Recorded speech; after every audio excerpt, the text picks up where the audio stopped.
Good afternoon, I'm Herman Green with the Midday News. A special welcome to those of you watching on onespotmedia.com. A reminder as well that you can download our One Spot Media app in the Google Play Store or the App Store. That's the number 1 followed by the word Spot Media. The race for a new representative for St. Mary's Southeastern is heating up. From all indications, the Jamaica Labour Party is now in full election mode as it goes after the seat currently held by the People's National Party. We have more in this report.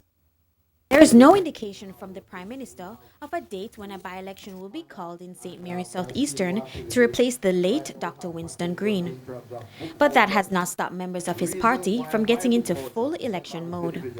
On the weekend, Darrell Vaz, the Member of Parliament from the neighboring Portland Western constituency, was gearing up party workers to help bring home the seat for the ruling party, which sees St. Mary's Southeastern as the best chance of expanding its razor-thin majority in Parliament.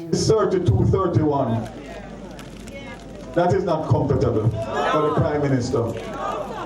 And it is not comfortable not only for the Prime Minister because he needs a little more latitude, but it is not comfortable when you have a bad mind leader of the opposition, named Peter Phillips. He said opposition leader Dr. Peter Phillips is after power at all costs, reminding the JLP supporters of his recent indiscretion. When you have a bad mind leader of the opposition that's going to stand up on a political platform and say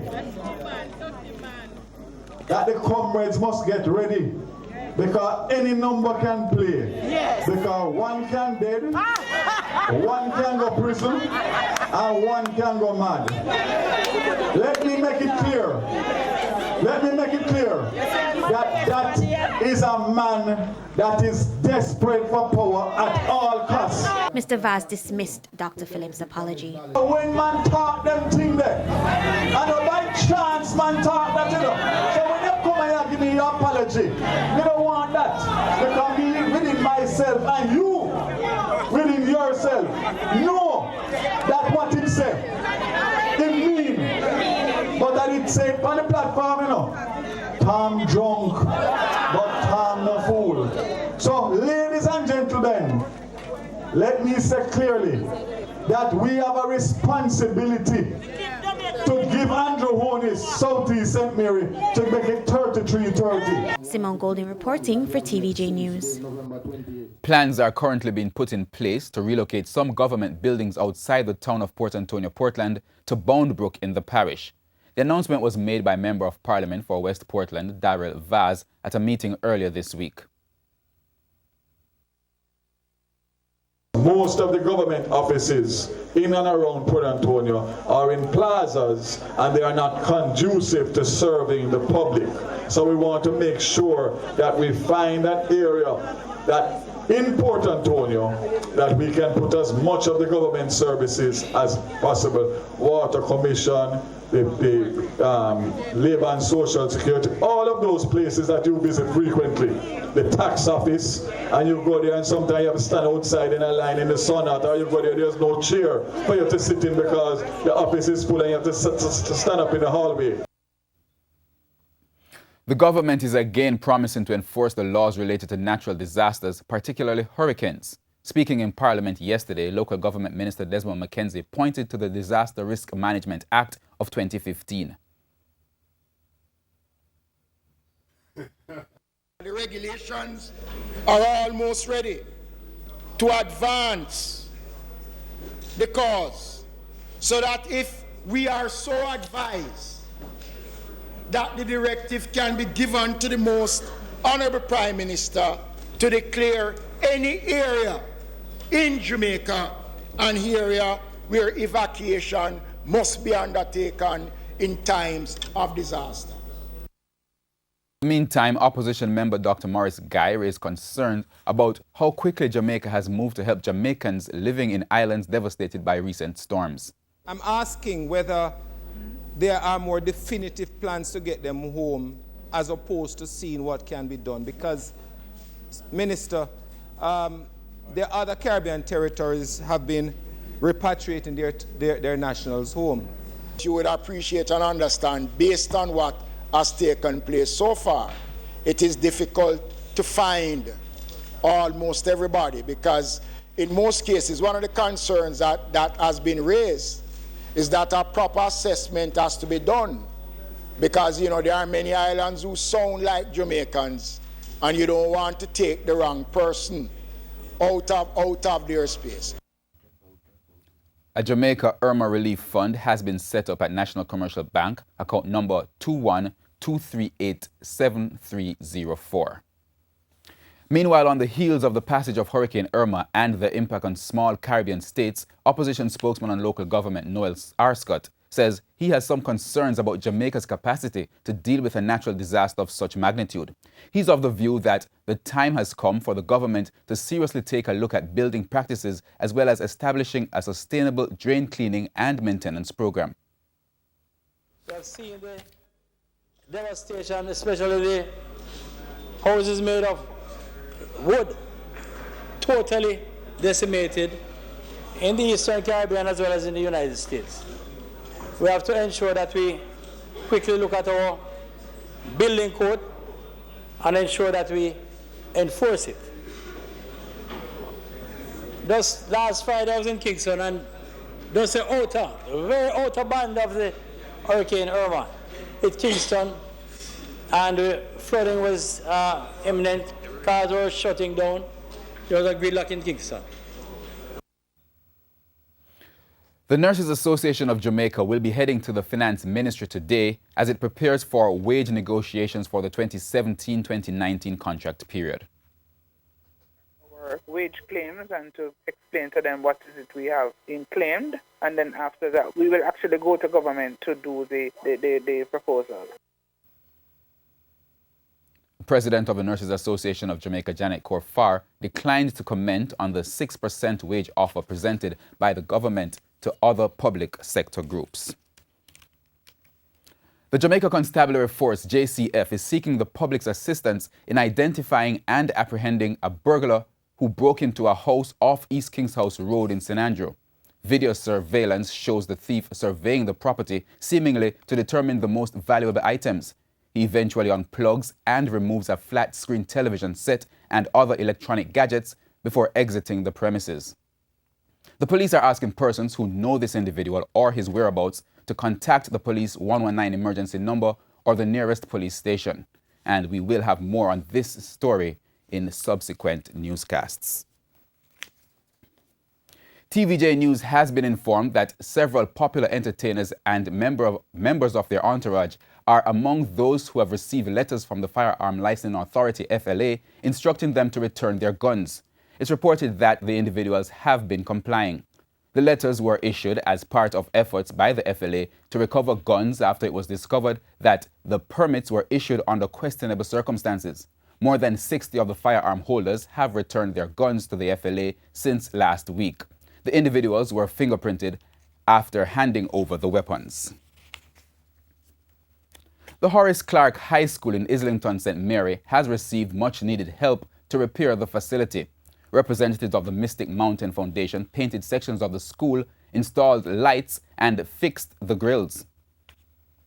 Ourselves to, rehabilitating this school or sections of this school, and as you see behind us, part of that work includes replacing a section of a grill that was in more or less a deplorable condition, and we really want to replace that grill and make the school a more, pleasing and appealing to the students and the teachers alike. Students of the school, staff members, and residents of the community also played a part in uplifting the school. That they were willing to come on board without even being invited. They just took the initiative and realized that this school needed some beautification. It has been some while since the school was built, from the 1970s.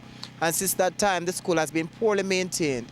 They took the initiative and came on board because they understand like us that the environment, the way the environment contributes or affects the way students see themselves. Well, the reaction from the community is good, right? In the past, the community was reluctant on coming on board to assist us, but now they are open arms. And time now for a look at what's coming up in this evening's health report.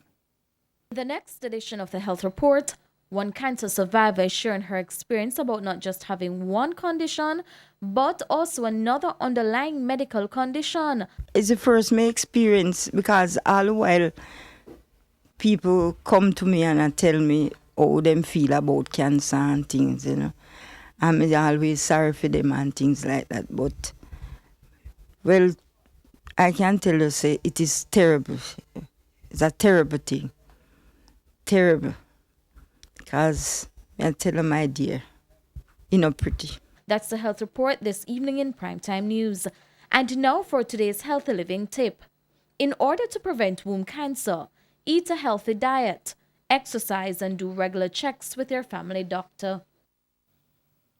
We go down to news overseas. A week after Hurricane Irma struck a string of Caribbean islands, some residents find themselves in darkness as power remains out and increasingly worried as food and water run scarce. We go to the CNN for more. Catastrophic damage across the Caribbean. A Category 5 hurricane packing winds of up to 185 miles per hour when it roared through these islands late last week. Irma left almost total devastation in its wake. At least 36 people were killed, a number that almost surely will rise. Thousands are homeless, businesses are wiped out. On many islands, there is little food or clean water. Thousands of American tourists and residents were among those stranded by the storm. This is St. Martin today. An idyllic resort turned to rubble overnight. The island of 72,000 took a direct hit from Irma. American officials say they evacuated about 1,200 U.S. citizens from St. Martin, shuttling them on military transport planes to nearby Puerto Rico. For those that remain, there has been almost no food, water, or power for days, and the search for those essentials quickly took a desperate turn. Looters, some reportedly armed, demanded anything from food to a working car. That's the roof. The roof is about to come. Yep, there it is. The roof just went, Jess. The whole roof. That whole roof just went flying right off. Irma killed at least 8 people when it pummeled the British and U.S. Virgin Islands. U.S. Navy personnel moved in to medevac the most seriously injured, perhaps hardest hit, the tiny islands of Anguilla and Barbuda. Meanwhile, another hurricane, Hurricane Jose, is expected to make a slow clockwise rotation over the next 36 to 48 hours that could bring it closer to the U.S. and the Bahamas. Again, we go to the CNN for more. Now, what about Jose? Here's what we're looking at right now. I'm not too worried about it, which is good. I mean, right now, 75-mile-per-hour winds, but we are watching this thing kind of meander out there in the Atlantic. You hate to see things just sit out there because models generally have a hard time picking it up and where it's going to go. But here's the latest forecast from the National Hurricane Center, beginning to make that move back on through to the west, ultimately to the north. And so far, next 5 days, we're not looking at a landfall in the U.S., so that is good. And not even in Bermuda. Not too worried about that either. Let me show you what's going on right now. You've got that hot tropical atmosphere right around South Florida, in the lower parts of Georgia. You zoom into the area for today. Watch the remnants of Irma move into the northeast over the next few days. And really not a heavy rainmaker, but a little daytime heating, and it's enough energy out there to get those things sparked up. So not looking for severe weather. In fact, no flood watches or warnings out there anymore. That's the good news when it comes to the northeast.